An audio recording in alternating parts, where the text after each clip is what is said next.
Jaime Parada, activista político, recientemente escritor, actual concejal por la comuna de Providencia, en Santiago de Chile 2012-2016. El papel del homosexual ha sido muy controvertido, pero por otro lado también ha cambiado mucho a través de la historia, ¿no?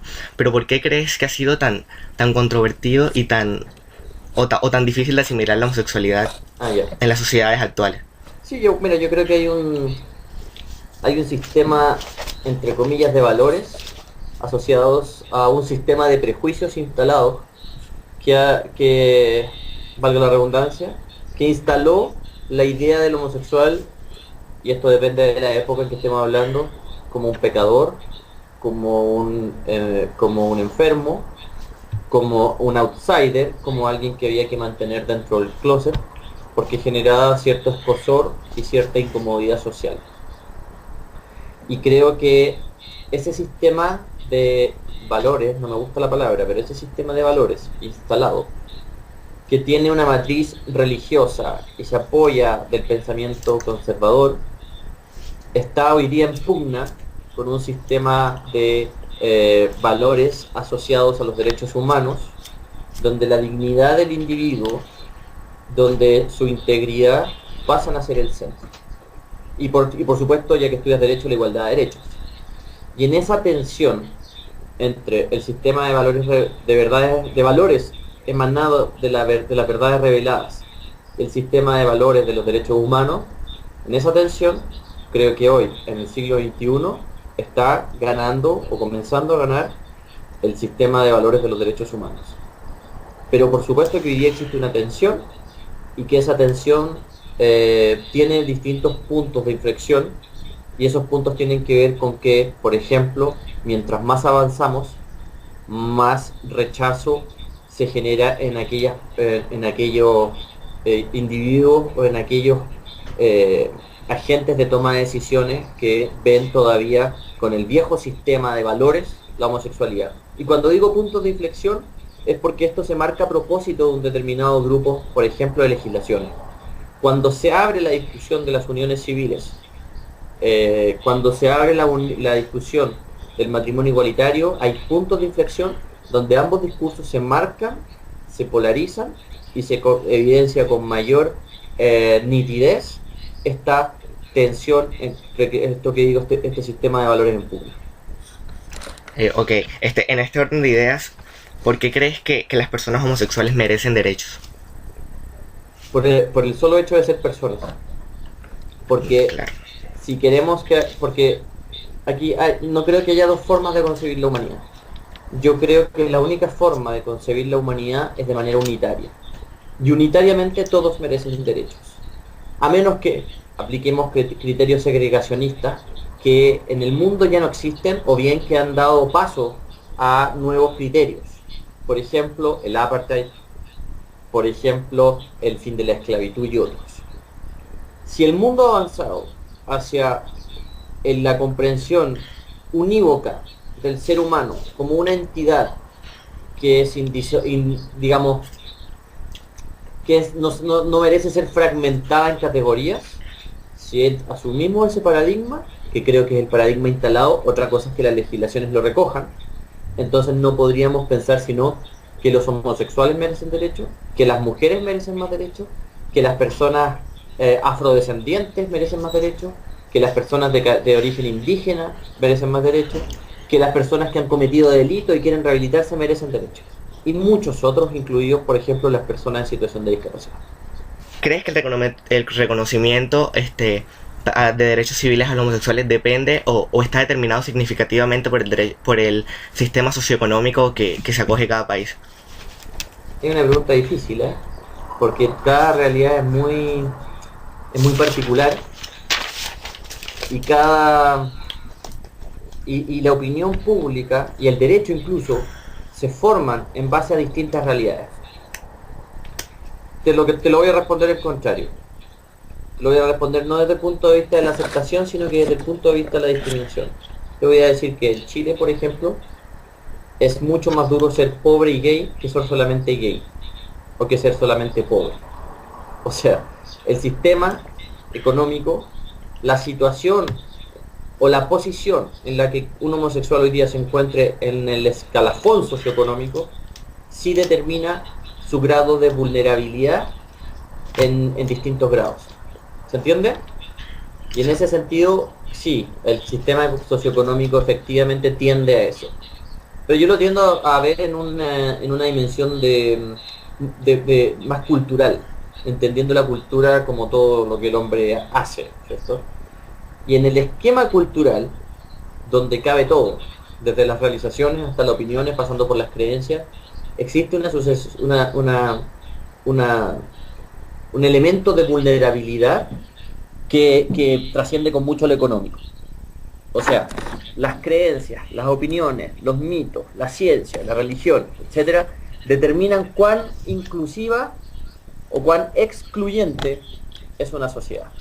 Y en ese sentido, por ejemplo, aquellos países que son más religiosos, o que, por ejemplo, por el crecimiento del evangelismo, nosotros decimos de lo evangélico, se han transformado en países más religiosos sin antes serlo, como ha pasado en algunos,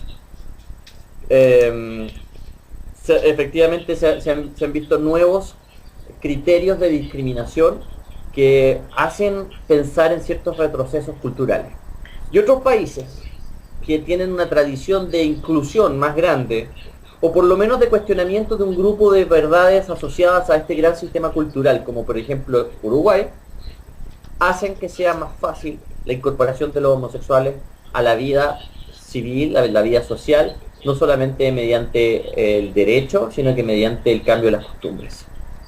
Bueno, la modernidad nos trae la secularización del Estado. Las iglesias ha sido como un opositor activo en la legislación, en los parlamentos de los países, pero esta a su vez ha desatado diversos escándalos por pederastía y pedofilia. En el caso de Chile está el de Francisco José Cox, Ricardo Alberto Muñoz Quintero. El más emblemático es el del sacerdote Fernando Caradima. Y en el caso de Colombia, William de Jesús Mazo Pérez. La religión católica sigue teniendo fuerza en la opinión política. Pero ¿crees que sigue siendo que la iglesia o las iglesias siguen siendo bueno, en este caso la iglesia católica es la que mayor tiene acogida? Sigue siendo una institución legítima que merece ser incluida en las decisiones políticas de los sistemas jurídicos. Las decisiones políticas. Nunca merece ser incluida, porque yo creo en la teoría de las dos espadas, la teoría medieval, la que divide el mundo del Estado y de lo civil del mundo religioso. Pero bueno, según yo nunca, porque así como el Estado no se mete en la iglesia no sería meter en el Estado.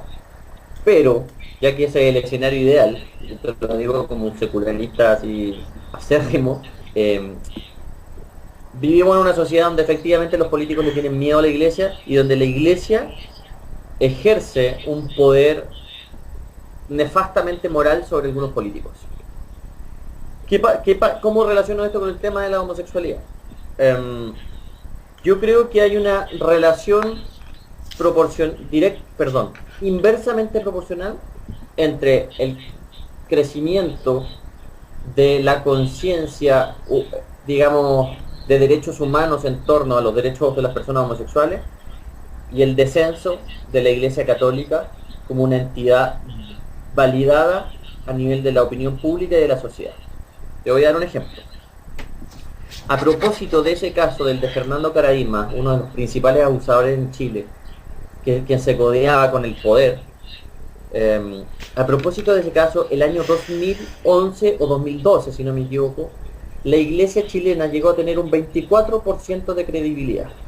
O sea, de ser una de las instituciones más creíbles de Chile, sobre el 50%, en menos de 3 años, yo creo que incluso menos, llegó a tener un 24% de credibilidad. Ergo, cuando el referente moral pierde credibilidad, los nuevos paradigmas tienen un espacio más llano, un espacio más fértil para instalarse. Y ese, digamos, coincide precisamente con el crecimiento, con el mayor favor que la opinión pública le empezó a dar a la población LGTBI en Chile.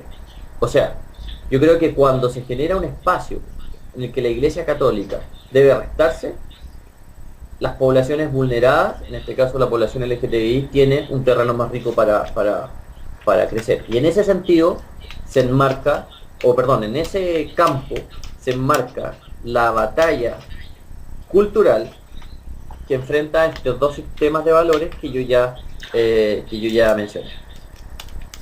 Bueno, la iglesia no solo ha perdido también credibilidad en Chile, sino en varias naciones que ya no están muy de acuerdo con las cosas que pasan al interior de la iglesia. Pero con el pasar del tiempo, paradójicamente, el máximo líder de la iglesia católica ha ido acercándose al reconocimiento de las parejas homosexuales.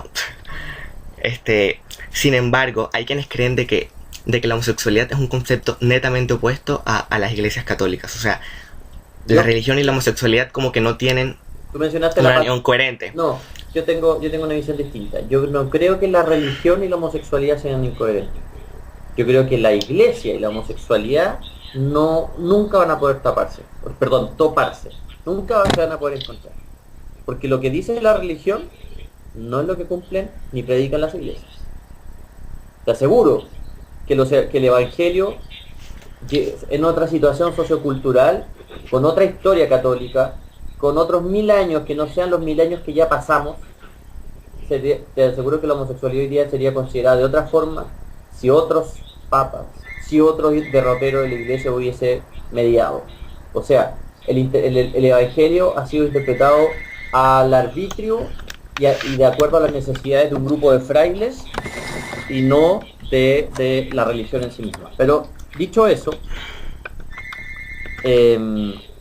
efectivamente, aunque existan, por ejemplo, cristianos de base o católicos de base, no las cúpulas, las bases, que estén de acuerdo con el avance de los derechos de la población LGTBI, en Chile existen grupúsculos católicos que sí están de acuerdo y que si bien no tienen una voz fuerte, están dispuestos a hacerlo ver en algunos foros.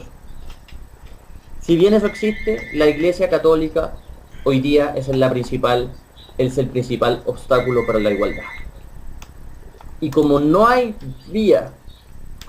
mecanismo para convencer a esa Iglesia Católica de lo contrario, simplemente hay que disputar el campo de la cultura.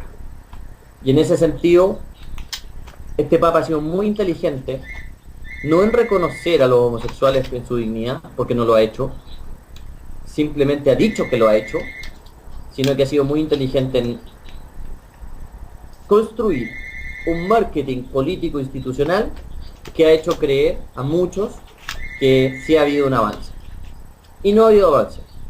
Este fue el mismo Papa que cuando era arzobispo de Buenos Aires declaró el matrimonio igualitario hace menos de 5 años, como la lucha entre Dios y el demonio. No creo que un ser humano cambie tanto en tan poco tiempo.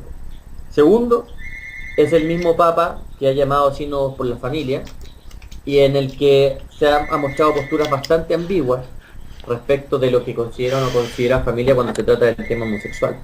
Entonces, una cosa son las declaraciones que tienen que ver con la necesidad de la Iglesia de repensarse comunicacionalmente, porque en materia del repensamiento ideológico, de las raíces profundas, de aquello que lo hace ser Iglesia Católica, no está en la agenda el concebir al homosexual como una persona digna. Por ejemplo, digna de derechos. Entonces, ¿crees que es imposible en un futuro cercano o digo yo lejano ver a los homosexuales casándose en las iglesias? Posible. Tendríamos que cambiarnos de planeta. O ellos. Ok, para terminar, ¿qué factores crees que determinan que una sociedad sea incluyente, históricamente golpeada por la intolerancia? Muchos. Como te dije, la cultura es un fenómeno complejo, ¿no es cierto? Y hay muchos. Por ejemplo, tú que estudias Derecho, si la legislación avanza, también avanza la valoración, en este caso de la población LGTBI. Por ejemplo, en Chile no se usaba el concepto de discriminación. Nadie se sentía discriminado. Se podían sentir violentados, se sentían sentir abusados, se podían sentir de distintas formas, pero discriminado nadie, sino hasta el año 2012 que la ley antidiscriminación en Chile se promulga. Quiere decir, un elemento como el derecho, que tiene un carácter normativo, también puede tener un elemento simbólico e instalar un discurso. Y en la medida también, por ejemplo, que los líderes de opinión se van manifestando al respecto, la valoración cultural de la homosexualidad, sociocultural, va avanzando. Por ejemplo, no es nimio, no es pequeño que el CEO de Apple haya salido del closet. Algunos podrán decir, bueno, que no importa. Sí importa. Porque hay gente que valora la marca Apple, porque hay gente que cree que Apple es un referente no solamente de diseño, sino que referente a nivel de modelo de negocios. Y en torno a eso, que su CEO aparezca saliendo del closet permite una extrapolación entre quién lleva la compañía y los valores de esa compañía o lo que esa compañía promueve. ¿Se entiende? Entonces, más líderes de opinión saliendo del closet pueden cambiar la situación. Y más políticos convencidos también. Y en ese sentido, Pepe Mujica y Obama y otros sí le pueden cambiar la conciencia a un grupo de personas que podemos hablar en millones. Entonces, eso por una parte. Pero también lo que alguien en la mesa del domingo de su casa, almorzando con su familia, puede hacer por defender a un amigo homosexual. Por pedirle a su abuela que deje hablar prejuiciosa y prejuiciadamente. Por informarle, por hacerle leer a su padre un artículo que tiene que ver con homosexualidad y que de alguna forma significa un acto, como yo lo llamo, de microactivismo para cambiarle la cabeza a ese padre. Entonces, hay muchas formas, hay muchos agentes, hay muchas voces y hay muchos espacios. Porque lo que se haga en la universidad, lo que se haga en la familia, lo que se haga en el trabajo, lo que se haga en las Fuerzas Armadas, incluso lo que se haga en las iglesias, puede transformar todo este enjambre cultural en algo que tenga más coherencia y que vaya en una sola dirección. Un abrazo, Bueno, Juan bueno, Camilo. muchas gracias. Igual, Chao, que te vaya igual, bien. gracias.